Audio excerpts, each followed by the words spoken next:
Good day everyone, I'm Michelle B. Cultura, summing up about developmental reading. So what is developmental reading? Developmental reading refers to a comprehensive reading program which consists of several periods or stages. These periods usually coincide with the development stages of growth of the individual. It is believed that one progresses gradually in acquiring and developing certain skills. A developmental task is a specific responsibility that the individual faces at certain stages of life in order to be well adjusted. So, developmental task refers to the refinement of vocabulary, comprehension, literary, appreciation, and study skills which are needed in both intensive and extensive reading. What is reading? So, reading, it is a developmental task. There are many problems encountered in reading, such as inadequate instruction, lack of appropriate materials, big and manageable classes, poor attitude towards reading, and conflict with interest. So, skills required for proficient reading: the phonemic awareness, phonics, fluency, and vocabulary. And phonemic awareness. A phonemic awareness is ability to distinguish and manipulate the individual sounds of language. Phonics is study of sound. Fluency is the ability to read with speed, accuracy, and vocal expression. And vocabulary is a knowledge of words and word meanings. So there are developmental reading stages. So in stage 0, birth age is 6. Reading, readiness, and pre-reading. In stage 1, age 6 to 7 or grade 1 to 2. Initial reading or decoding learning to recognize the alphabet, imitation reading, experimentation with letters and learning sounds, understanding the world around them, sounding out words.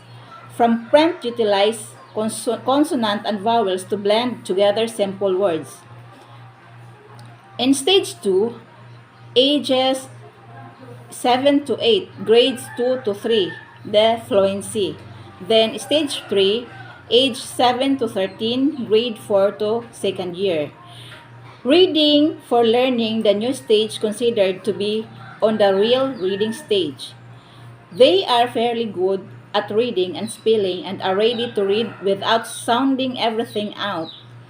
Rereading allows them to concentrate on meaning and builds fluency, sounding out unfamiliar words, and read with fluency readers need to bring prior knowledge to the reading acquisition of facts. Stage 4, high school, ages 14 to 18. Multiple viewpoint stage, stage 5. College or ages 18 and up.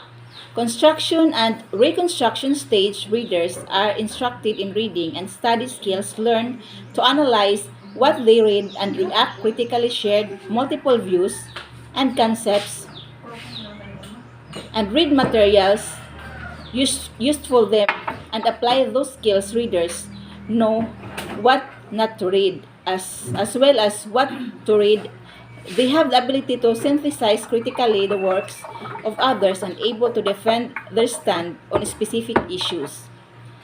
So there is a reading pyramid. So phonemic awareness, phonics, decoding, word identification, fluency, read and vocabulary and comprehension. So in phonemic awareness is the foundation of reading because it is the ability to understand that words are made up of sounds.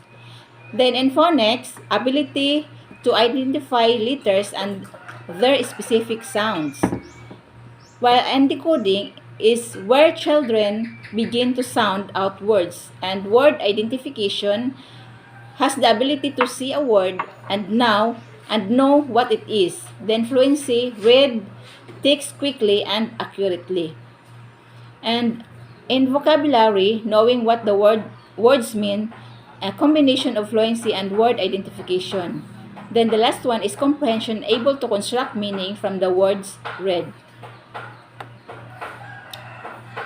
So in reading comprehension, comprehension, noting details. When one reads, there must be comprehension, otherwise no reading takes place. Comprehension takes place when there is communication between the author and the reader. It is understanding what the author has written. What is comprehension? What is comprehension? So there are levels of comprehension. First, literal, reading the lines. Then, second, inferential, reading between the lines. Then, third, critical, reading beyond the lines. Fourth, literal level, requires the reader to remember or recall facts explicitly or directly found in the material read. Inferential reading requires the reader to look for implied information in the selection. Critical reading takes place when the reader evaluates the material's reading, gives judgment or opinion on ideas, read using his prior knowledge or background experiences in relation to the information read. In literal level, it requires the reader to remember or recall facts explicitly or directly found in the material read. So in inferential reading, it requires the reader to look for implied information in the selection. So while in critical reading, it takes place when the reader evaluates the material reads and gives judgment or opinions on ideas read using his prior knowledge or background experience in relation to the information read. So in noting details, what is noting details? So noting details is a factual type of reading comprehension in which the reader is directly concerned with remembering items within the passage. This calls for the relatively slow and exacting type of reading. Significant details are supposed to be remembered. When are details considered significant or insignificant? The answer of this leans heavily on the reader's purpose. Details, therefore, are significant only in the relation to the reader's purpose. So there are pointers in reading for details. First, be definite about your purpose in reading a selection. There are times when you have to read a selection more than once if your purpose are different every time you read. Second, read the passage slowly and carefully. Third, remember the details in relation to ideas you want to remember rather than as isolated bits of information. Fourth, be able to distinguish main or big ideas from sub-ideas.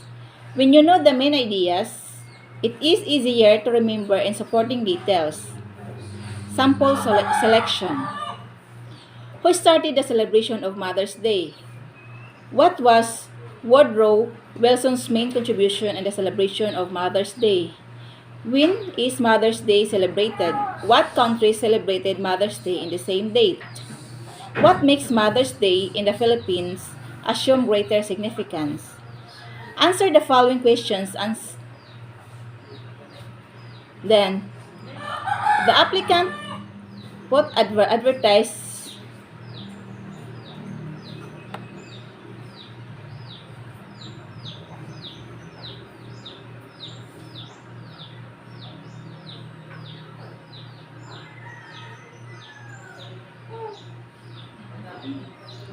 malinaw kuan.